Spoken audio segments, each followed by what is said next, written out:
ज़राअत की दुनिया हो या फिर टेक्नोलॉजी का मैदान, फैशन के नए रंग नुमायां करने के लिए ज़रई यूनिवर्सिटी में नुमाइश लगाई गई है। शाइस्ता शेख की रिपोर्ट देखिए।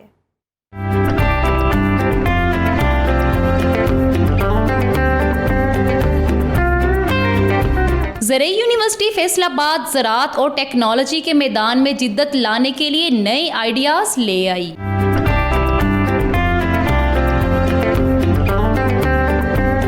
यूनिवर्सिटी में मुनक्किदा नुमाइश में साइंस और फैशन की दुनिया से लेकर आर्ट और कदीम रवायात की रूह ताज़ा की गई। इस वक्त हमारे डिपार्टमेंट में काफ़ी प्रोजेक्ट्स हैं जो काम हो रहा है, जिन पे उनमें सबसे नुमाया जो बड़ा प्रोजेक्ट है हमारा वो सोयाबीन के ऊपर है। सोयाबीन एक ऑयल सीड क्रॉप है। मालूमात से भरपूर स्टॉल्स ने न सिर्फ देखने वालों को दंग कर दिया बल्कि ज़रई मैदान में होने वाली तरक्की को भी खूब उजागर किया। हमारे डिपार्टमेंट लेवल पे एक कैंपेन चलती रहती है, हम विजिट करते रहते हैं, डिफरेंट फील्ड्स, डिफरेंट एरियाज़ में जाते हैं, डिफरेंट डिस्ट्रिक्ट्स में जाते हैं। वाइस चांसलर ने इन स्टॉल्स का विजिट किया और यकीन दिलाया कि मुफीद आइडियाज़ को आगे मार्केट तक ज़रूर पहुंचाया जाएगा। जो अपनी इंडिजिनस टेक्नोलॉजी है उसको प्रमोट करें ताकि हमारी इंपोर्ट जो है वो कम हो और एक्सपोर्ट ज़्यादा। नुमाइश में 70 से ज़ायद स्टॉल्स लगाए गए, जिनमें हर एक स्टॉल दिलचस्प और इनफरादियत का हामिल था। नुमाइश में पेश करदा आइडियाज़ को अगर मार्केट में मुतारिफ करवाया जाए तो ज़राअत, साइंस और फैशन की दुनिया में तहलका मचाया जा सकता है।